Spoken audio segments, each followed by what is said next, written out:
Right T V podcast کے ساتھ آپ کا میزبان محمد سعد اسلم حاضر خدمت ہے. ناظرین، آج ہمارے ساتھ اسٹوڈیوز میں موجود ہیں محمود حامد صاحب. خوش آمدید آپ کو شو میں، اور اپنے وقت نکالا ہمارے لیے، بہت شکریہ اس کے لیے. ٹریڈرز کو جو مسائل درپیش ہیں کراچی کے اندر خاص طور سے، اس کے حوالے سے آج ہم بات کریں گے. محمود صاحب، یہ بتائیے گا کہ ٹیکس کا جو مسئلہ ہے، بہت عجیب سی سچویشن ہے. کراچی کے اندر بزنس کم ہوتا جا رہا ہے، ٹیکس بڑھتا جا رہا ہے. کیا کہیں گے اس کے بارے میں؟ بسم اللہ الرحمن الرحیم. دیکھیں، یہ ایک المیہ ہے. یہ کراچی جو ہے وہ پاکستان کی معاشی ہب ہے. بالکل ایسے ہی. اور اس کا ہر آدمی اعتراف کرتا ہے کہ یہ بیک بون ہے جی ایسے ہی ملک کی معیشت کے لیے. لیکن ہو یہ رہا ہے کہ 70% ریونیو دینے کے باوجود جو ہے یہاں کے تاجر اور یہاں کے شہری ان سہولتوں سے محروم ہیں. اس میں یہ کہوں گا کہ یہ انتہائی ناانصافی ہے، اس لیے کہ جو شہر آپ کو ریونیو دے رہا ہو، جو شہر آپ کی ایکسپورٹ میں کردار ادا کر رہا ہو، جو ملک کے لوگوں کو روزگار دے رہا ہو، تو اس کو تو آپ فیسیلیٹیٹ کریں نا. آپ اس کو مطلب یہ کہ ایک آپ کی کوشش یہ ہے کہ ایک سونا دینے والی، سونے کا انڈا دینے والی مرغی ہے، اس کو آپ ایک ہی دفعہ ذبح کر لینا چاہتے ہیں. بھائی آپ لگتا تو ایسے بالکل یہ صورتحال ہے. اور نہ صرف یہ ہے بلکہ یہ کہ جو ایک اور ظلم ہے وہ یہ ہے کہ یہاں پر ایک بلڈوزر مافیا کا راج ہو گیا ہے، اور وہ کبھی کے ایم سی والے بلڈوزر لے کے آ جاتے ہیں اور تجاوزات کے نام پہ عجیب تماشا لگا. جی ہاں، میں آپ کو کہوں کہ یہ اس وقت اتنا بڑا المیہ ہے کہ گزشتہ 3 سالوں کے اندر تقریباً 7-8 ہزار دکانداروں کو بے روزگار کیا جا چکا ہے. ان کی مارکیٹوں پر بلڈوزر چلایا جا چکا ہے. یہ ایمپریس مارکیٹ میں ہیریٹیج کے نام پر جو تماشا کیا گیا، جو لوگ 1948 سے وہاں بیٹھے تھے ان کو اوپر بلڈوزر چلا دیا گیا. اور اسی طرح گارڈن کی مارکیٹ ہے، اسی طرح لائٹ ہاؤس کی مارکیٹ ہے، اسی طرح بنس روڈ کی مارکیٹ ہے. تو یہ تقریباً 17-18 مارکیٹیں ہیں. اور ابھی جو ہے تلوار لٹک رہی ہے. جی کیا ہے؟ یہ نالے کے نام پہ ہو رہا ہے.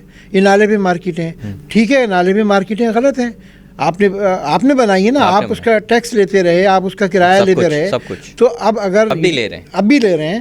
اب اگر وہ مارکیٹیں غلط تھیں تو ٹھیک ہے، انہیں ہٹا دیجیے، مگر ان کو متبادل جگہ دیجیے. یہ جو لوگ 8,000 لوگ ہیں، یہ کہاں جائیں؟ یہ کیا روزگار اپنا کس طرح کمائیں؟ اور یہ پھر اگر آپ ان کو روزگار نہیں دیں گے، پھر ان کے ساتھ وابستہ وہ لوگ بھی ہیں جو ان کے ملازم ہیں، ان کے بچے کہاں جائیں؟ اس پہ کوئی کام نہیں ہو رہا. اور حد یہ ہے کہ ابھی جو حال ہی میں تازہ ترین ہے مجاہد کالونی کا واقعات ہے، جو مکانات کو مسمار کیا گیا، وہ تو ظلم ہے ہی. لیکن یہاں پر بھی کہ تقریباً 250 دکاندار ہیں جو وہاں کاروبار اپنا کما رہے تھے اور سالوں سے کما رہے تھے. آپ نے ٹھیک ہے، آپ اس کو کہتے ہیں اللیگل ہے، تو آپ ان کو متبادل دیں، ان کو روزگار کے راستے تو دیجیے.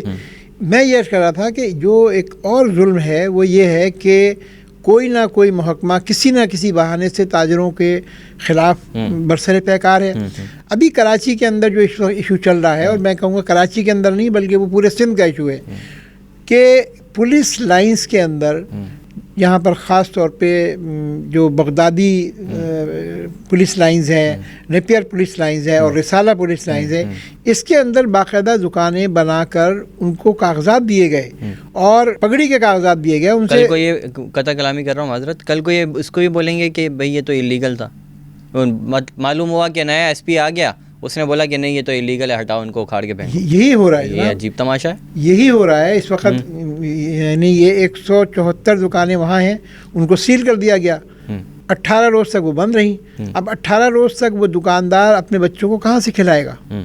کس طرح کس کرائسس کے اندر آیا؟ اور نہ صرف یہ کہ یہ اس علاقے میں بلکہ حیدری کے اندر بھی یہی صورتحال ہے، یہ سائٹ کے تھانے کے اندر بھی یہی صورتحال ہے.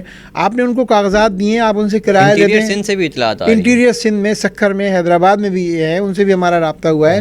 تو یہ ایک ظلم کا ایک سلسلہ ہے.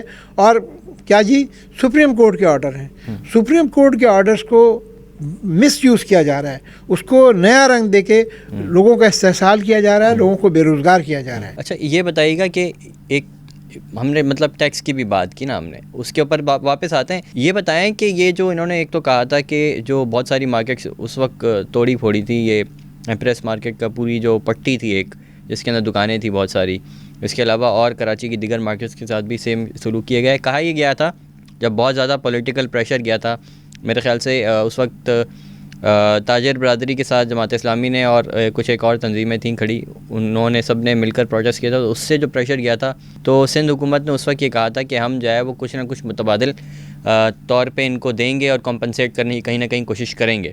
ایسا کچھ کیا گیا؟ کوئی معلومات ہیں آپ کے پاس اس کے حوالے سے؟ جی اس پہ بالکل انہوں نے یہ وعدے ضرور کیے تھے لیکن کوئی متبادل نہیں دیا. البتہ یہ کہ ایسا ہوا کہ یہاں کے ایمپریس مارکیٹ کے دکانداروں کو کچھ جو ہے یہ سلطان آباد کے قریب کچھ مارکیٹ تھی, وہاں کہا کہ آپ یہاں لے لیں, لیکن وہ ایک ایسی جگہ تھی کہ وہاں پر جو لوگ پہلے قابض تھے انہوں نے کہا ہم آپ کو گھسنے نہیں دیں گے. کھڈا مارکیٹ کے علاقے کے اندر ان کو کمپنسیٹ کرنے کے لیے دکھایا ضرور گیا, وہ آج تک نہیں ان کو قبضہ ملا. اسی طرح جو لائٹ ہاؤس کی جو مارکیٹ ہے, لائٹ ہاؤس کی مارکیٹ کو انہوں نے کہا کہ ہم لی مارکیٹ کے اندر ایک پلاٹ ہے بس اڈے کے اوپر یہ کریں, وہاں کوئی اور دعوے دار آ گیا. گارڈن کی جو مارکیٹ جو 1950 سے تھی اور کوئی ایشو نہیں تھا, نہ وہ فٹ پاتھ پہ تھی نہ وہ نالے پہ تھی, اس کو ظالمانہ طریقے سے اس کے بارے میں تو کہا گیا نا کہ غلطی سے ٹوٹا ہے ہم سے, بھائی وہ ایسی کوئی اسٹیٹمنٹس آئی تھی بھائی وہ ان کی غلطی ہو گئی, آپ نے تو لوگوں کو بھوکا مار دیا. اب ان کو جو زمین دی گئی ہے رنچوڑ لینڈ کے اندر کوئی اس پہ بھی کوئی ڈیولپمنٹ نہیں ہے. یہ آپ یہ دیکھیں نا, اس کو 2 سال 2.5 سال گزر گئے ہیں, ایسے ہی ہے تو یہ کہاں جائیں وہ, اور ابھی آپ ان لوگوں کو کمپنسیٹ نہیں کر سکے, ان کو روزگار فراہم نہیں کر سکتے, ان کا روزگار چھین لیا تو, اور اب جو ہے آپ نئے لوگوں کو بے روزگار کرنے چلیں.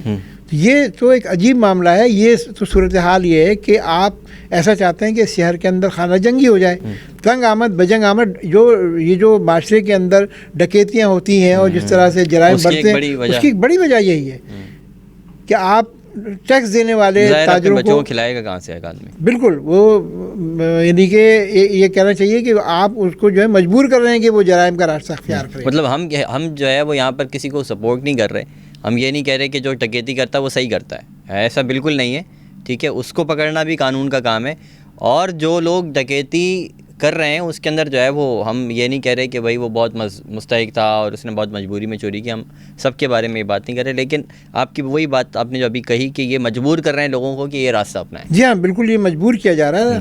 اب آپ یہ دیکھیں کہ اس وقت صورتحال یہ ہے کہ جو آدمی کما رہا ہے, جو آدمی تنخواہ لے کے جا رہا ہے, جو دکان پہ اپنی جو اس کی روزانہ کی آمدنی ہوتی ہے وہ لے کے گھر جاتا ہے, اس کا گزارا مشکل ہے. ایسا ہی ہے. اس کی وجہ یہ ہے کہ جب آٹا 110 روپے کلو ملے گا, جب کھانے کا تیل 550 روپے لیٹر ملے گا, جب چینی کی قیمت آسمان پہ جائے گی, جب کرایہ ہمارے یعنی کہ ہاتھوں سے نکل جائے گا. آپ یہ دیکھیں کہ اگر اس وقت کوئی آدمی نیو کراچی سے جاتا ہے ٹاور کام کے اوپر, تو اس کا جانے میں صرف 150 روپے جانے میں لگ جاتا ہے. ایسے ہی ہے. اب 300 روپے اس کے آنے جانے کے ہو گئے, وہاں اگر وہ کھانا کھائے گا تو 200 روپے کا کھانا ہو گیا. آپ نے اس کی تنخواہ کیا ہے؟ تو یہ تو مطلب کہ یہ ریاست کے سوچنے کی بات ہے. آپ نے 100 روپے لیٹر بڑھا دیا پیٹرول پہ اور ڈیزل کے اوپر, اس کے آفٹر افیکٹ کیا ہے اس کو سوچا آپ نے؟ نہیں سوچا, کوئی چیز نہیں. اچھا, پھر یہ کہ جو مہنگائی جس طرح بڑھ رہی ہے, مطلب ایک تو یہ کہ یہ حکومتی اقدامات ہیں جس کی وجہ سے پیٹرول کی اور ڈیزل کی قیمت بڑھی. جب اس کے آفٹر افیکٹس یہ ہیں کہ پیداواری لاگت بڑھ گئی. اسی طرح جو سبزی والا ہے وہ سبزی لے کے آتا ہے تو اس کو کرایہ بڑھ گیا. ایسے ہی اب وہ مہنگا بیچے گا, اینڈ کنزیومر جو ہے پھنسے گا. اچھا, اس میں ایک المیہ یہ ہے کہ کوئی چیک اینڈ بیلنس نہیں ہے. آپ پیٹرول پمپ پہ جائیں, جو پیٹرول جو ہے وہ ہمیں 225 روپے لیٹر مل رہا ہے وہ ہمیں پورا نہیں مل رہا ہے. ادھر وہ پیٹرول والا کوئی مانیٹرنگ نہیں ہے, کوئی چیک اپ نہیں ہے. آپ یہ دیکھیں ظلم کی انتہا ہے کہ اس وقت پیاز جو ہے وہ 200 روپے کلو بک رہی ہے, ٹماٹر 200 روپے کلو بک رہا ہے, لوکی 120 روپے کلو بک رہی ہے. اس کو مطلب یہ کہ اس کو چیک اینڈ بیلنس تو کریں.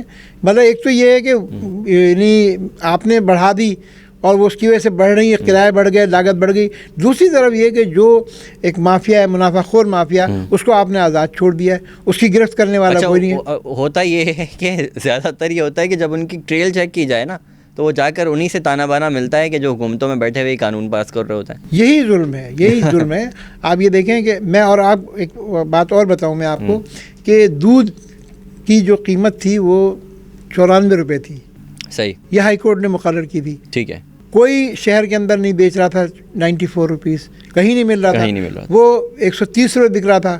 پھر ان لوگوں نے 150 روپے کی. پھر جب یہ ڈیزل کی قیمت بڑھی تو ان لوگوں نے 200 روپے کر دی. اچھا, یہ ہائی کورٹ کو نہیں پتا؟ یہ مطلب سوچنے کی بات ہے نا. یہی چھوٹی چھوٹی چیزوں کے اوپر جو ہے وہ لے لیا جاتا ہے, اور رات کو 12 بجے بھی عدالتیں کھل جاتی ہیں, جس کے بارے میں مشہور ہے وہ ایک واقعے کے بارے میں. تو مطلب ایک عام آدمی کی اگر کیس کی سنوائی ہو یا ایک عام آدمی کو مسئلہ ہو تو اس کو ایڈریس عدالتیں بھی نہیں کریں گی. بھئی یہی تو ظلم ہے کہ عدالتیں جو ہے سن رہی ہیں, یا اگر کوئی فیصلے کر رہی ہیں عوام کے حق میں, تاجروں کے حق میں, تو اس میں عمل درآمد نہیں ہو رہا. اب آپ مجھے بتائیں نا, 170 روپے انہوں نے قیمت مقرر کی ہے. کراچی کے اندر کسی جگہ بھی 170 روپے دودھ نہیں بک رہا ہے. کراچی میں انہوں نے کیا کیا ہے کہ 200 روپے سے کم کر کے 180 روپے کر دی. اور اس کی بھی وجہ ہے, اس کی وجہ ہائی کورٹ کا حکم نہیں ہے. اس کی وجہ یہ ہے کہ لوگوں کی قوت خرید نہیں ہے. اس سے اوپر خرید نہیں سکتے, نہیں خرید سکتا. میں آپ کو یہ بتاؤں کہ جس دکان کے اوپر دودھ رات کو 9 بجے ختم ہو جاتا تھا وہ 12 ساڑھے 12 بجے میری اپنی آبزرویشن یہی ہے, ایسے ہی ہے. مجھے ایک دکاندار نے بتایا کہ ہم 400 لیٹر بیچتے تھے. ٹھیک ہے. لیکن وہ سیل جو ہے نا 10 من بیچتے تھے روزانہ. جی, وہ جو ہے گھٹ کے جو ہے وہ 1/3 رہ گئی ہے. اچھا, یہ دودھ والے کی آپ نے کہا نا کہ اس کا بزنس کم ہو گیا, یہی صورتحال جو ہے باقی تمام بزنسز کی بھی ہے. اچھا, ہمارا کام ہے, ہم مارکیٹس میں بھی جاتے ہیں, ایکسپلور بھی کرتے ہیں, وہاں پہ بھی رپورٹنگ کرتے ہیں, ساری چیزیں. تو وہ الیک اور بات چیت ہوتی ہے نا جب دکاندار سے, تو وہ بہت مایوس نظر آتا ہے کاروبار کے حوالے سے. تو ایک طرف تو آپ نے بھی بات کی اور ہمیں بھی پتہ ہے اور عوام کو بھی پتہ ہے کہ کراچی جو ہے وہ ملک کی پوری معیشت چلا رہا ہے. 70% پورا ہی ہو گیا نا. 70% معیشت جو ہے وہ کراچی چلا رہا ہے. اور کراچی کا جو حال ہے وہ یہ ہے کہ یہاں کے لوگ دن بدن بے حال ہوتے چلے جا رہے ہیں. کروڑوں اربوں روپے کا بزنس لے کے بھی ایک بندہ جو بیٹھا ہے نا, اس کا بھی جو ہے برا حال ہے. تو اس کے بارے میں کیا کہیں گے؟ کوئی صورتحال ایسی نہیں ہے, کوئی مواقع ایسے نہیں ہیں کہ کاروباری جو ہے وہ استحکام آئے, کاروبار کو ترقی ملے, لوگوں کے لوگ خوشحال ہوں. چلیں آپ نے مہنگائی بڑھا دی تو کاروبار کو ترقی دینے کے لیے تو کوئی چیز آپ پلان کریں نا, ایسا بھی کچھ نہیں ہے. دیکھیں, جب ملک میں سیاسی عدم استحکام ہوگا جی, اور کسی کو یہ پتہ نہیں ہوگا کہ کل کیا ہوگا, تو یہ صورتحال تو برقرار رہے گی. صحیح کہہ رہے ہیں. ایک حکومت ہوتی ہے جس کا ٹینیور ہوتا ہے, تو اس کو پھر فکر بھی ہوتی ہے کہ ہم نے کام کرنا ہے. تو اس وقت تو یہ کہ جو ایک کرسی کا کھیل چل رہا ہے جی, اور آپ دیکھیں ڈالر کہاں جا رہا ہے, اور ساری جو ڈپینڈ کرتی ہے معیشت اس کے اوپر کرتی ہے. اسی طرح جو ہمارے ساتھ یہ جو مسائل ہیں, اس سے اور ایک بڑا مسئلہ, سنگین مسئلہ جو ہے وہ لا اینڈ آرڈر کا ہے. جی, کوئی دکاندار, کوئی کاروباری جو ہے وہ یہ نہیں کہہ سکتا کہ میں محفوظ ہوں. آپ بینک سے رقم لے کے نکلیں, کوئی شیورٹی نہیں ہے آپ خیریت سے گھر پہنچ جائیں گے. بالکل ایسے ہی. آپ اے ٹی ایم سے پیسے لے کے نکلیں, آپ کی کوئی شیورٹی نہیں ہے کہ آپ اپنی مطلوبہ جگہ پہ پہنچ جائیں گے. دکانوں کو لوٹ لیا جاتا ہے اور تالے کاٹے جاتے ہیں. ابھی 20-25 روز کی بات ہے کہ یہاں پہ ایک ہوٹل کو لوٹا, پورے گروپ نے آ کے لوٹا دن دہاڑے, تاریخ روڈ کے اوپر دن دہاڑے. تو ان کے حوصلے اتنے بلند ہیں کہ وہ دندناتے پھر رہے ہیں. اور اس کا مطلب یہ ہے کہ ان کے پشت پہ بھی کوئی پشت کے اوپر بھی جو ہے کوئی ہاتھ ہے. تو جو اس طرح سے ایسے پوش علاقے میں آ کے, ایسے تو بغیر آپ کی والی بات کو کوٹ کر رہا ہوں یہاں پر, پشت پر ہاتھ ہوئے بغیر نہیں کیا جا سکتا. جی ہاں, بالکل یہی ہے, بظاہر یہ لگتا ہے. تو یہ ایک اور سنگین مسئلہ ہے نا, اس لیے کہ جب آدمی کو لا اینڈ آرڈر کا تحفظ نہ ہو, جان اور مال کا تحفظ نہ ہو, تو پھر وہ کاروبار اس طرح نہیں کرتا, ڈر کے کرتا ہے. اور یہی وجہ ہے کہ کاروبار سگڑ رہے ہیں. اچھا دیکھیں, ایک بات میں اور بتاؤں کہ جو ہماری ٹریڈ ہے, جو ہمارے ممبران ہیں, وہ تو چھوٹے تاجر ہیں نا, وہ کوئی بڑے تاجر نہیں ہیں. جی, اسمال ٹریڈرز ہیں. یعنی وہ ایسے لوگ ہیں جو نہ بینک سے ان کو لون ملتا ہے, نہ انہوں نے بینک سے لون لیا ہے, نہ انہوں نے بینکوں سے لون معاف کرایا ہے. یہ تو سب فیسلٹیز بڑے لوگوں کو, سیاست دانوں کو حاصل ہے. ہمارے جو ساتھی ہیں, ہمارے جو ممبران ہیں, ان کو حاصل نہیں ہے. تو وہ تو بیچارہ جمع جتھا کر کے, کمیٹی ڈال کے, کچھ کیا کہتے ہیں قرضہ لے کے, اور کسی بعض لوگ اپنی گھر کا زیور بیچ کے, middle class, lower middle class اور لوور کلاس اور سفید پوش طبقہ جس کو کہا جاتا ہے, یہ بیسکلی زیادہ تر وہ لوگ ہوتے ہیں. جی ہاں, بالکل وہی. تو ان کے لیے آپ نے کیا کیا؟ آپ وہ ٹیکس دے رہے ہیں نا آپ کو, جی ہاں, آپ کم از کم ان کو تحفظ تو دیں. آپ یہ بتائیے کہ ٹیکس پیئر اور نان ٹیکس پیئر میں کیا فرق؟ کوئی فرق نہیں. میں آپ سے کہتا ہوں کہ کراچی کے اندر اگر روڈ ایکسیڈنٹ کے اندر ایبی اور چھیپا کے ایمبولینسیں نہ ہوں تو یہاں کے شہری سڑک پہ تڑپ تڑپ کے مر جائیں. کیا آپ نے دیا؟ اتفاق کرتا ہوں. 70% ریونیو دینے والے شہر کے ساتھ کیا ہے؟ کوئی بیمار ہو جائے ٹیکس پیئر تو اس کے لیے کوئی آپ نے ہاسپٹل میں رکھا ہے کہ فیسلٹی؟ آپ سرکاری ہاسپٹل میں جائیں تو آپ وہاں لائنیں لگی ہوتی ہیں. پرائیویٹ ہاسپٹل میں جا نہیں سکتا, اتنے زیادہ بل ہیں. تو آپ کوئی فیسیلیٹیٹ تو کریں, آپ ان کو تحفظ تو دے دیں, آپ ان کو میڈیکل کی کوئی رعایت دے دیں, آپ ان کو کوئی علاج کی سہولت دے دیں. آپ کچھ بھی نہ کریں اور پھر بھی آپ یہ کہیں جی لوگ ٹیکس نہیں دیتے, ٹیکس چور ہیں. اچھا 70-60-70% جو ہے یہ تو نارمل سی بات ہے, کراچی دیتا ہوا چلا آ رہا ہے. اس کے باوجود یہ کہنا ہے کہ جی تاجر جو ہے وہ ٹیکس نہیں دیتا, یہاں کہ تاجر یہاں پر مر رہا ہے اور یہ کہتے ہیں ٹیکس نہیں دیتا. تو اس کے بارے میں مطلب ایک, اب ہم نے پرابلمس کی تو بات کر لی, یہ تو وہ ساری چیزیں ہیں کہ جو ہم ایک اپنے سیشن کے لیے ریکال دے رہے ہیں کہ یہ مسائل ہیں. اچھا ان کو ایڈریس کرنے کے لیے جو ہے وہ کوئی باڈی موجود ہے؟ کراچی چیمبر آف کامرس اس کے لیے کیا کر رہا ہے؟ وہاں کے بھی آپ سینئر وائس چیئرمین ہیں, ایک پوری باڈی ہے لوکل, اور یہ ٹیکسز کے حوالے سے ہی ہے کہ پروونشل اور لوکل کمیٹی جو ہے. تو اس کے سلسلے میں بتائیں, کیونکہ آپ کے پاس ریکارڈ بھی آپ لوگوں کے پاس آتا ہے ٹیکسز کا, اور پھر ایڈریس کرنے کے لیے کراچی چیمبر آف کامرس کیا کر رہا ہے, یہ اس کے بارے میں تھوڑا سا بتائیں. دیکھیں اس میں چیمبر آف کامرس جو ہے بہت اہم کردار ادا کر رہا ہے, اور یہ جو کمیٹیاں ہوتی ہیں یہ اسی لیے ہوتی ہیں کہ ان پرابلمس کو سالو کیا جائے. ہمارے یہاں آپ کو معلوم ہے کہ ایجوکیشن کی کمی ہے. ہمارے 24% لوگ جو ہیں وہ لکھنا پڑھنا جانتے ہیں, باقی تو نہیں جانتے. تو اس کا فائدہ اٹھایا جاتا ہے. مطلب یہ کہ اگر بورڈ کا ٹیکس ہے یا چھجے کا ٹیکس ہے, وہ مشکل سے جو ہے وہ 2000 روپے سال کا ہے یا 5000 روپے سال کا ہے. وہ اس کو ایجوکیشن نہیں ہے تو وہ دکاندار کے پاس جاتے ہیں, جی اس کو پکڑا دیتے ہیں کہ بھئی آپ کا یہ 10,000 روپے کا چالان ہے, آپ کا 50,000 روپے کا چالان ہے. اس کو پتہ نہیں ہوتا, پھر اس کو خوفزدہ کرتے ہیں اور اس کے ذریعے سے وہ پھر اس سے رشوت دیتے ہیں. ہم نے یہ یعنی کہ پلاننگ کے تحت, ایک منصوبہ بندی کے تحت ہم نے یہ کام کیا ہے کہ ہم لوگوں کو ایجوکیٹ کر رہے ہیں کس مد میں کتنا ٹیکس دینا ہے. ہم نے اس کے سرکولر بنائے ہوئے ہیں, اس کو ہم پرووائڈ کرتے ہیں, اور ہم یہ لوگوں کو اس بات پر آمادہ کرتے ہیں کہ آپ رشوتوں پہ مت جائیں, آپ ٹیکس دیجیے, وہ قومی خزانے میں جائے گا. تو اس کا الحمدللہ کافی اثر ہوا ہے, لوگوں میں یہ اویئرنیس بھی آئی ہے کہ, اور جو لوگ دھوکہ کھا رہے تھے, یعنی ٹیکس تو دینا ہے 2,000 روپے, وہ 20,000 روپے دے رہا ہے.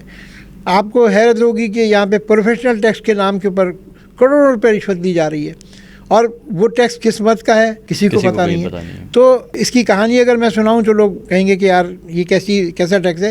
یہ ٹیکس تو تاجروں پہ تھا ہی نہیں. یہ ٹیکس جو ہے ایوب خان کے زمانے میں لگا تھا, اور یہ ایوب خان کے زمانے میں جو یہاں کے جو بازار حسن تھا وہاں پہ لگایا گیا تھا. واہ. جی ہاں, وہ آج وصول کیے جا رہے ہیں ناحق حلال کے کمانے والے تاجروں کے اوپر. ہوا یہ تھا کہ ان کے ایک وفد جا کے حکومت سے ملا تھا, اور انہوں نے کہا تھا جی ہم لوگ تو ثقافت کا کام کرتے ہیں, ہمارا تعلق جو کلچر سے ہے, ہمارا ناچ گانا ہے, ہم کسی گندے کام کے اندر ملوث نہیں ہیں. تو ان کے لیے کہا گیا تھا ٹھیک ہے آپ ایک لائسنس بنوا لیں پروفیشنل ٹیکس کا, اور آپ جو ہے یہ جو گانے بجانے کی اور محفلیں ہوتی ہیں اس میں رقص و سرور کی محفلوں کو الاؤ کر دیا گیا تھا. اب وہ پروفیشنل ٹیکس جو ہے وہ جو ہے ہر تاجر پہ لگا دیا گیا ہے. ٹھیک ہے, وہ کہاں جا رہا ہے, اس کا کیا ہمیں فائدہ ملتی نہیں ہے نا دونوں چیزیں آپس میں. وہ یہ اپنا جو ہے وہ سامان خرید کے لا رہا ہے, یہاں پہ لا کر بیچ رہا ہے. ٹھیک ہے, وہ جو ہے وہ کچھ اور ہی دھندا کر رہے تھے. جی ہاں, ان کو ان سے ملانا اور وہ ٹیکس ان سے وصول کرنا, یہ تو کوئی طریقہ ہی نہیں ہے. اب ڈاکٹر بھی دے رہا ہے, انجینئر بھی دے رہا ہے, اکاؤنٹنٹ بھی دے رہا ہے, تو وہ لے رہے ہیں. اچھا اس میں بھی دھندا چل رہا ہے. جی ہاں, اور مزے کی بات یہ ہے کہ اس میں اگر آپ اندازہ لگائیں تو یہ صرف کراچی کے اندر ہے. اچھا. جی ہاں, انٹیریئر شہر کے اندر کہیں نہیں ہے, مطلب یہ کہ کسی بڑے شہر میں بھی نہیں ہے جو ہم نے سروے کیا. کراچی سونے کی چڑیا جو ہے نا, یہاں کا تو تاجر جو ہے وہ ماہانہ کروڑوں روپے کماتا ہے, چھوٹا چھوٹا تاجر. میرے خیال سے اسی لیے ہر چیز جو ہے وہ اسی کے اوپر ڈالی جاتی ہے. جی ہاں, لگتا ہے ایسے, جبکہ یہاں صورتحال الٹ ہے. آپ اگر کمپیئر کریں کہ جو ٹریڈ سیکٹر ہے وہ کتنا ٹیکس دے رہا ہے، اور جو ایگریکلچر سیکٹر ہے، جو وڈیرے ہیں، جو جاگیردار ہیں، جو یہاں پر زمیندار ہیں، وہ کتنا ٹیکس دے رہے ہیں. دیکھیں بات یہ ہے کہ مراد یافتہ طبقہ جو ہے لوٹ مار بھی کر رہا ہے، کما بھی رہا ہے، استحصال بھی کر رہا ہے، اور وہ ٹیکس بھی کچھ نہیں دے رہا. میں تو مطالبہ کرتا ہوں کہ شوکت عزیز نے بڑا دعویٰ کیا تھا کہ ہم نے کوئی 30 لاکھ لوگوں کا سروے کر کے، اور ہم نے معلوم کر لیا ہے کہ وہ ٹیکس دینے والے ہیں، ڈیفینس میں ان کی کوٹیاں ہیں، گاڑیاں ہیں، پریڈوں کے اندر گھومتے ہیں. کتنا جمع ہوا پھر؟ تو وہ کتنے لوگ پکڑے گئے، کتنے لوگوں کو ٹیکس میں لائے. بھائی سیدھی سی بات یہ ہے کہ آپ جو آدمی بڑی گاڑی کو خریدتا ہے اس کو آپ دیکھیں اے ٹی ایم اس کا ہے یا نہیں ہے، منی ٹریل کریں پتہ چل جائے گا. جی اس کا وہ ٹیکس پیئر ہے یا نہیں ہے، نہیں ہے تو اس کو پہلے ٹیکس پیئر بنائیں، پھر اس کو گاڑی پھر اس کو گاڑی دیں. جو ٹریولنگ کرتا ہے اس کے بارے میں اس کو لازمی کریں کہ وہ اپنا وہ دکھائے بالکل انکم ٹیکس سرٹیفکیٹ، تب اس کو آپ الاؤ کریں.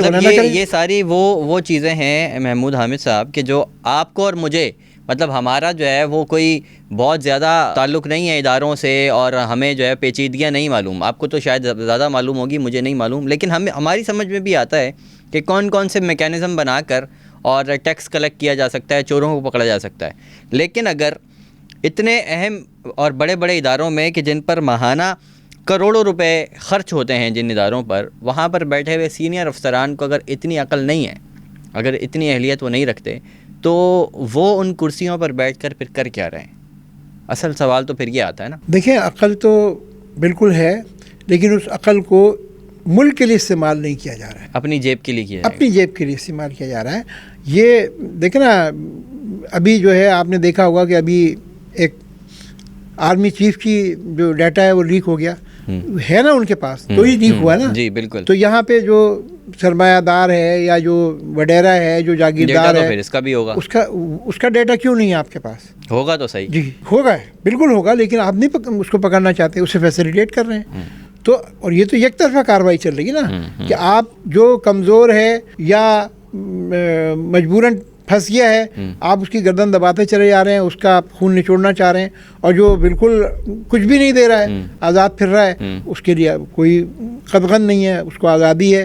وہ امیر سے امیر تر ہوتا جا رہا ہے، اور غریب جو ہے غریب سے غریب تر ہوتا جا رہا ہے. اچھا، ایک اور اہم مسئلہ ہے، وہ ہے پارکنگ کا. پارکنگ کا مسئلہ اتنا خطرناک ہے کہ آپ بڑی جو کراچی کی مارکیٹس ہیں، ہول سیل مارکیٹس کی اگر بات کریں، بولٹن مارکیٹ کا نام سب سے پہلے آتا ہے، پھر جوڑیا بازار آتا ہے، جامع کلاس آتا ہے. یہ ایم اے جناح روڈ کی پوری جو پٹہ ہے کمرشل مارکیٹس کا، اس کو اٹھا کر اگر آپ دیکھ لیں، یہاں پر کہیں پر چیک کریں، کوئی پارکنگ فیسیلیٹی نہیں ہے. کوئی جو خریدار ہے جو شاپنگ کے لیے آئے گا، اس کو فیسیلیٹیٹ کرنے کے لیے کوئی طریقہ کار موجود نہیں ہے. اور پھر جب وہ دیکھتا ہے کہ کہیں پہ کوئی جگہ نہیں ہے گاڑی یا بائک لگانے کی، اس کے بعد جب وہ کہیں پر لگا کر چلا جاتا ہے فرسٹریشن کے اندر، ظاہر فیملی کے ساتھ آدمی کتنی دیر خواری کرے گا جگہ ڈھونڈنے کے لیے، تو اس کے بعد جو ہے وہ اس کی گاڑی یا اس کی بائک کو اٹھا کر لے کر چلا جایا جاتا ہے، اور وہ تھانے میں جائے گا، پھر وہاں سے جو ہے وہ ریلیز کروائے گا، پھر لے کر آئے گا. اچھا، اٹھا کے لے کر جانا مسئلہ نہیں ہے، غرض لگائیے آپ اٹھا کر لے جائیں، ٹھیک ہے، اچھی بات ہے، ہم سپورٹ کرتے ہیں. لیکن پارکنگ فیسیلٹی پرووائڈ کرنا یہ تو حکومت کی ذمہ داری ہے نا، کیوں نہیں بناتے؟ دیکھیں جناب، یہ بھی ایک مافیا کا کھیل ہے، اور اس کے اندر بہت مضبوط مافیا ہے. ہائی کورٹ نے بھی کئی بار حکم دیا ہے، لیکن کوئی عمل درآمد نہیں ہوا. میں یہ پوچھنا چاہتا ہوں کہ پہلی بات جو آپ نے کہی کہ جو آدمی گاڑی لے کے آ رہا ہے، جو آدمی موٹر سائیکل چلا رہا ہے یا کار چلا رہا ہے، تو اس کو پارکنگ کا تو حق ہے، بالکل، لیکن وہ حق سلب کر لیا گیا ہے، اس کو کوئی حق نہیں ہے. البتہ جو مافیا کے ایجنٹ ہیں وہاں پر، ان کو حق دے دیا گیا ہے. میں تو یہ کہتا ہوں، اور میں نے کئی جگہ یہ بات کہی اور چیمبر میں بھی کہی، کہ کراچی جو ہے وہ جب کھلتا ہے صبح کو، تو 8 بجے اگر مارکیٹ ایم اے جناح روڈ پہ جائیں، سٹی کورٹ میں جائیں، صدر میں جائیں، تو ایسا لگتا ہے کہ جیسے آپ کسی بڑے شہر میں آ گئے، چوڑی سڑکیں ہیں، بالکل ایسے ہی ہے. لیکن اگر 10-11 بجے آپ جائیں گے تو ایسا لگتا ہے تنگ گلی ہے. یہ پورا کا پورا کرائے پہ اٹھا دیا جاتا ہے، پورا کا پورا کرائے پہ اٹھا دیا. آپ کار کھڑی کر کے دیکھیں، آپ کی کار اڑ جائے گی. لیکن وہی مافیا کا کارندہ چابی لے گا، ڈبل پارکنگ کرے گا، ٹرپل پارکنگ کرے گا، اس کو کچھ نہیں ہاتھ لگائے گا، کوئی ہاتھ نہیں لگائے گا، وہ گاڑی نہیں اٹھے گی، وہ گاڑی نہیں اٹھے گی. اسی طرح یہ موٹر سائیکل کا مسئلہ، یعنی اس وقت تو بات یہ کہ موٹر سائیکل بھی پارک نہیں کر سکتے ہم، نہیں کر سکتے، جگہ ہی نہیں ہے، جگہ نہیں ہے. اچھا پھر یہ کہ اگر جگہ بھی ہے تو وہ اس کا تعین کون کرتا ہے؟ میں کمشنر سے ہم نے سوال کیا، آپ بتائیں، تعین کریں نا، کہ بتائیں کہ یہاں گاڑی کھڑی کرے، گاڑی اپنے سر پہ لے کے تو نہیں پھرے گا، نہیں پھرے گا، نہ جیب میں ڈال کے گھومے گا. جی ہاں. تو اب میں آپ کو اپنے ذاتی تجربے کی بات کر رہا ہوں کہ یہ ہائی کورٹ میں جو مسجد خضرا باہر ہے، ہائی کورٹ کی جو مسجد خضرا کے گیٹ کے سامنے پارکنگ ہوتی تھی، ٹھیک ہے. اب وہ یہ ہے کہ جب ان کو زیادہ سواریاں نہیں ملتی ہیں تو وہ وہاں سے اٹھا کے لے جاتے ہیں. بھئی یہ کیا جی، یہ اب نو پارکنگ ہے، اب نو پارکنگ ہے، اب نو پارکنگ ہے. بات. اچھا یہ ان کی مرضی پہ. اچھا یہ جو نو پارکنگ ہے وہاں پر کوئی سائن وغیرہ، کوئی بورڈ وغیرہ کچھ بھی نہیں ہے؟ کوئی نہیں، وہ ان کا اپنا قانون ہوتا ہے. اور اس میں جو ہے میں آپ کو بتاؤں کہ اس حد تک یعنی کہ کہنا حکومت کے اندر حکومت بنی ہوئی ہے کہ وہاں پر ان کو جو لوگ ان کے ایجنٹ ہیں یا جو ان کے ساتھ لین دین کرتے ہیں ماہانہ بنیادوں پر، ان کو انسٹرکشن ہے کہ وہ آپ ہینڈل کے اندر لال کلر کا دھاگا باندھ لیں. کیا بات ہے. نیلے کلر کا دھاگا باندھ لیں. وہ آتے ہیں، وہ دیکھتے ہیں، اس کو نہیں اٹھاتے. اور اس سے زیادہ جو تشویش کی بات ہے، اس کام کو پولیس کی سرپرستی میں ہو رہا ہے اور اس کے اندر جو ہے غیر ملکی ہیں. اچھا، غیر ملکی بڑی تعداد کے اندر ہیں یہ جو کارندے اٹھاتے ہیں، جی جو ہاں، بغیر وردی والے. جی ہاں. حالانکہ ہائی کورٹ کا حکم تھا کہ صرف پولیس کے ملازمین اٹھائیں. آپ دیکھیں وردی والا تو کوئی بھی نہیں ہوتا، وردی والا کوئی نہیں ہوتا. یہ اس طرح کر رہے ہیں. اور بھائی ہر چیز کا ایک ٹائم ہوتا ہے نا. ہمارے آفس ٹائم ہے کہ یہاں 9 بجے کھلتا ہے دفتر اور 5 بجے بند ہو جاتا ہے. یہ کاروباری لوگ ہیں، وہ 10 بجے دکان کھولتے ہیں، 11 بجے دکان کھولتے ہیں، 8 بجے دکان بند کر لیتے ہیں. لیکن نو پارکنگ کی خلاف ورزی کا کوئی ٹائم نہیں ہے. 11 بجے رات کو بھی یہ اٹھاتے ہیں. اتنی آمدنی ہے اس کے اندر کہ وہ ہر موٹر سائیکل والے سے 200 سب سے بڑا بزنس تو پھر یہ گداگری کے بعد یہی ہوا. بالکل یہ بزنس ہے. اور وہ اس طرح کے کارندے ہیں کہ اگر کوئی آدمی موٹر سائیکل انہوں ٹرک پہ چڑھائی اور وہ آ جائے اور کہے جی آپ یہ اتار دو، تو وہ لڑنے کو تیار ہو جاتے ہیں، مارنے کو تیار ہو جاتے ہیں. اتنی یعنی ان کو یعنی کہ کہنا چاہیے کہ پشت پناہی حاصل ہے پولیس کی کہ وہ غنڈہ گردی کرتے ہیں. تو یہ تو میں یہ سمجھتا ہوں کہ اگر اس کے اوپر ہم نے لیٹر بھی لکھا ہے آئی جی سندھ کو کہ اس پہ غور کیا جائے کہ یہ سارا نظام اگر آپ ایسے لوگوں کو دے دیں گے کہ جو یہاں جن کا اپنا پاسپورٹ ہے، نہ ویزا ہے، اور جب ایسے لوگ ہوتے ہیں تو ان کا کوئی مطلب دلچسپی بھی نہیں ہوتی ہے، وہ کوئی بھی بڑی واردات کر کے ان کے لیے راستے کھلے وہ بھاگ جائیں گے. تو یہ ایک بہت تشویشناک پہلو ہے. اچھا اس میں ایک چیز اور ہے، وہ جو ہمارے ادارے ہیں، بلڈنگ کنٹرول اتھارٹی ہے، وہ کیا کر رہی ہے؟ جب ایک قانون ہے کہ کوئی بلڈنگ بنے گی تو اس کے اندر پارکنگ کی جگہ دی ہے. پارکنگ کے اندر اس وقت کراچی کے اندر موسٹلی مارکیٹوں کے اندر جو ہے وہ دکانیں بن گئی ہیں، پارکنگ نہیں ہے وہاں پہ، اسی جگہ پر دکانیں بن گئی ہیں اور دھڑلے سے کھلی ہوئی ہے، اس پہ کوئی ایکشن نہیں ہوتا. تو یہ مسئلہ جو ہے دن بدن بڑھتا جا رہا ہے اور تشویشناک حد تک بڑھتا جا رہا ہے. میں تو یہ کہوں گا کہ اس میں حکومت کو نوٹس لینا چاہیے، اس لیے کہ یہ تو اس قسم کے لوگ جب یعنی انوالو ہو جائیں گے کہ گاڑی اٹھا کے لے جائیں تو وہ اٹھا کے چوری بھی کر سکتے ہیں. ایسی وارداتیں بھی ہوئی ہیں بالکل کہ وہ لوگ پولیس کے نہیں تھے، وہ لوگ جو سمجھ رہے پولیس کے لوگ ہیں، گاڑیاں اٹھا کے لے گئے. تو چوری کی وارداتیں بھی یہ لوگ کر رہے ہیں، تو کم از کم ان کو کنٹرول کرنا چاہیے. اچھا یہ تو مطلب ہم نے تمام تر معاملات کے اوپر، تمام تر چیزوں کے اوپر بات کر لی، اور چیمبر آف کامرس کی طرف سے بھی اور اسمال ٹریڈرز آرگنائزیشن جو آپ لوگوں کی ہے اس کی طرف سے بھی آپ نے بہت ساری کچھ چیزیں واضح کی کہ ہم کیا کیا کام آپ لوگ کر رہے ہیں. اس کے اندر آخر میں اگر کوئی پیغام دینا چاہیں ریاست کو، سندھ حکومت کو، پولیس کو، کہ یہ جو کم از کم استحصال ہے شہریوں کا اور کاروباری حضرات کا، اس کو ختم کیا جائے، اور ساتھ میں تھوڑا سا جو ہے نا آپ نے روشنی یہ بھی ڈال دیں کہ کاٹیج انڈسٹری جو ہے اس کا کیا حال ہے؟ ایک بڑی اہم انڈسٹری ہوتی تھی کسی زمانے میں. دیکھیے کاٹیج انڈسٹری جو ہے نا وہ ہر ملک کے اندر جو ہے وہ معیشت کی بیک بون ہوتی ہے، اور ساری جو بڑی انڈسٹریز ہیں وہ دراصل مطلب اس کی سپورٹ پہ چل رہی ہوتی ہیں. اور یہاں بھی یہی حال ہے. جو یہاں پہ بڑے بڑے کارخانے ہیں، یہ ٹویوٹا کے کارخانے ہیں، یا یہاں پہ سوزوکی کے کارخانے ہیں، یا یہ ہونڈا موٹر سائیکل ہے، ان سب کی جو سپورٹ کے اوپر کاٹیج انڈسٹری ہے. وہ تمام چیزیں بڑی انڈسٹری کے اوپر نہیں بنتی, اور وہ بنتی ہیں تو ان کو کاسٹلی پڑتی ہیں. تو یہاں پر ہماری جو زونز ہیں وہاں پہ کوئی پیڈل بنا رہا ہے, کوئی ہینڈل بنا رہا ہے, کوئی اس کی سیٹ بنا رہا ہے, کوئی اس کا کور بنا رہا ہے ویل کا.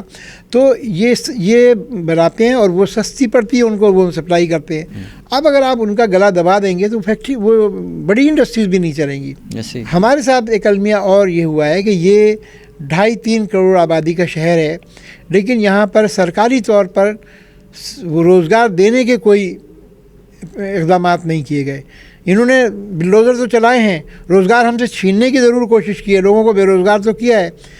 میں ایک توجہ آپ کو دلانا چاہتا ہوں کہ 1992 کے اندر KMC نے Landhi cottage industry, Orangi cottage industries اور بلدیہ کاٹیج انڈسٹریز اناؤنس کی, اور اس کو جو ہے بیلٹ کے ذریعے سے بیلٹنگ ہوئی, اس میں لوگ نکلے. اس میں تقریباً 2334 پلاٹ جو ہیں وہ لانڈی کاٹیج انڈسٹری کے ہیں, اور 4000 پلاٹ جو ہیں وہ اورنگی کاٹیج انڈسٹری کے تھے. اسی طرح بلدیہ کے تھے. انہوں نے پیسہ لے لیا, سب کچھ ہو گیا, لیکن آج 29 سال ہو گئے ہیں وہ ان کو قبضہ نہیں ملا ہے, اور وہ لوگ دربدر ہیں. تو یہ ظلم کی انتہا ہے. آپ نے 29 سال ہو گئے ہیں, آپ ایک انڈسٹریز کو پیسے لینے کے بعد آباد نہیں کر سکے. یہ وہی ہے بیوروکریسی کا جو انداز ہوتا ہے, جو ہر معاملہ سرخ فیتے کی نظر ہو جاتا ہے. ابھی ہم لانڈی کاٹیج انڈسٹریز کے کیس کو تو ہائی کورٹ لے کر گئے ہیں, اورنگی ٹاؤن کا بھی کیس وہاں گیا اور وہاں ان کے حق میں فیصلہ ہوا ہے, لیکن یہ کہ ابھی تک اس پہ کام نہیں شروع ہوا ہے. ان کے احکامات جس طرح اس پہ عمل درآمد ہونا چاہیے تھا نہیں ہو سکا.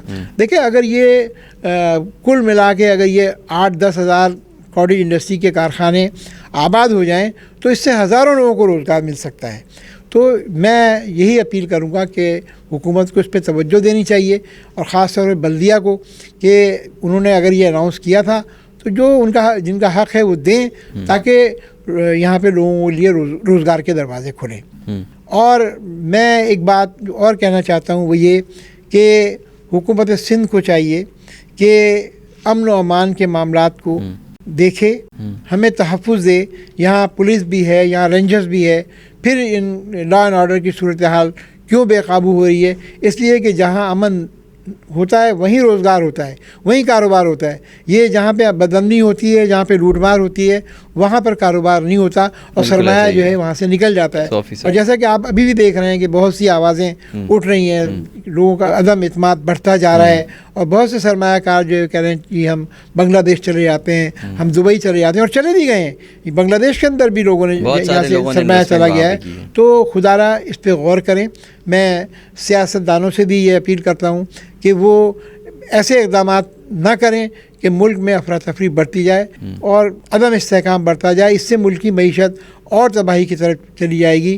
ہم مکمل طور پہ تعاون کرنے کو تیار ہیں کہ ہم حکومت سے تعاون کریں گے. ہم ٹیکس دیتے ہیں اور ٹیکس دیں گے, مزید ٹیکس دینے کو تیار ہیں, لیکن خدا را اس ٹیکس لینے کے بعد جو ہمارا حق بنتا ہے کہ ہمیں تحفظ دیا جائے, ہمیں فیسلٹیز دی جائیں, ہمیں بجلی دی جائے, ہمیں سستی بجلی دی جائے.